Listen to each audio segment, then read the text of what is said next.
Setetes madu jatuh di atas tanah.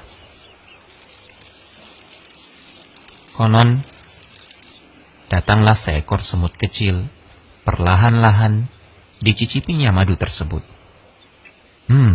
Manis. Lalu dia beranjak hendak pergi. Namun rasa manis madu sudah terlanjur memikat hatinya. Dia pun kembali untuk mencicipi lagi, sedikit saja. Setelah itu, barulah dia akan pergi. Namun, ternyata dia merasa tidak puas, hanya mencicipi madu dari pinggir tetesannya. Dia berpikir, kenapa tidak sekalian saja masuk dan menceburkan diri agar bisa menikmati manisnya lagi dan lagi. Maka masuklah sang semut, tepat di tengah tetesan madu. Ternyata, badan mungilnya malah tenggelam penuh madu. Kakinya lengket dengan tanah. Dan tentu saja tak bisa bergerak. Malang nian nasibnya. Dia terus seperti itu hingga akhir hayatnya, mati dalam kubangan setetes madu.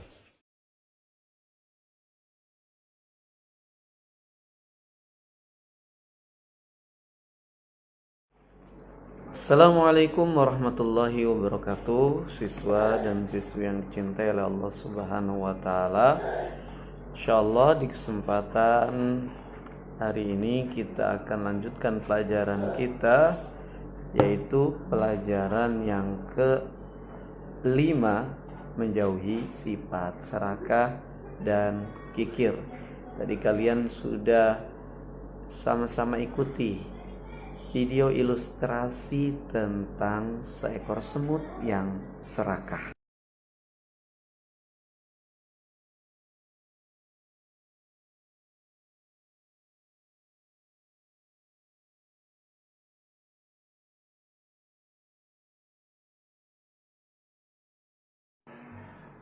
Demikianlah sikap serakah dan kikir merupakan dua sifat tercela yang sangat bertentangan dengan ajaran Islam. Rasulullah Shallallahu Alaihi Wasallam bersabda, "Iyyakum wasyuha fa innama halaka man kana qablakum bisyuh." Hati-hatilah, hindari sifat serakah karena ia telah membinasakan umat sebelum kalian. Sifat serakah mendorong mereka untuk menjadi orang yang kikir, untuk menjadi orang yang memutus silaturahmi, dan menjadi orang yang berbuat keji dan tercela, sehingga binasalah mereka karena sifat-sifat dan sikap buruk semua tersebut. Yang kita saksikan tentang seekor semut yang tenggelam karena keserakahannya di dalam setetes madu, seperti itu pula umat-umat terdahulu. Mereka hancur, mereka binasa karena sifat serakah yang kemudian mendorong mereka kepada sikap-sikap tercela yang lainnya. Apa sih sikap serakah itu? Serakah ialah selalu ingin memiliki lebih banyak dari apa yang sudah dimiliki. Jadi lahir dari ketidakpuasan. Kita selalu ingin lebih banyak lagi. Ketidakpuasan dan ketidakmampuan untuk bersyukur atas pemberian Allah yang sudah Allah berikan kepada kita, yang sudah Allah bagi-bagikan kepada kita berupa rizki, berupa harta, berupa kenikmatan. Kita tidak pandai bersyukur. Kita ingin lebih banyak lagi, ingin lebih banyak lagi. Kenapa sifat serakah bisa membinasakan jika dituruti? Karena akan lahir dari sifat ini keburukan-keburukan yang lainnya, seperti ingin menguasai harta orang lain. Harta orang lain ingin kita kuasai, ingin kita ambil. Ini diantara sifat buruk yang muncul dari keserakahan. Sifat serakah juga dapat menimbulkan sikap tidak lagi mempedulikan apakah harta yang kita peroleh itu halal atau haram.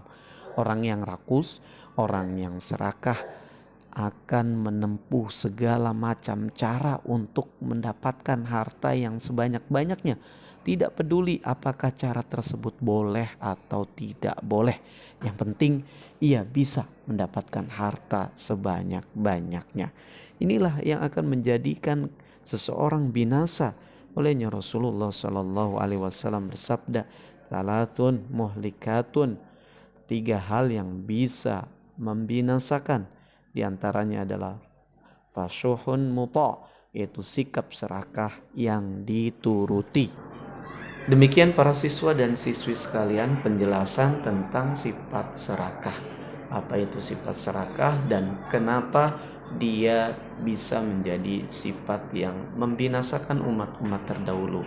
Dan tentu saja dia juga bisa membinasakan kita semua apabila memang sifat tersebut ada di dalam diri kita.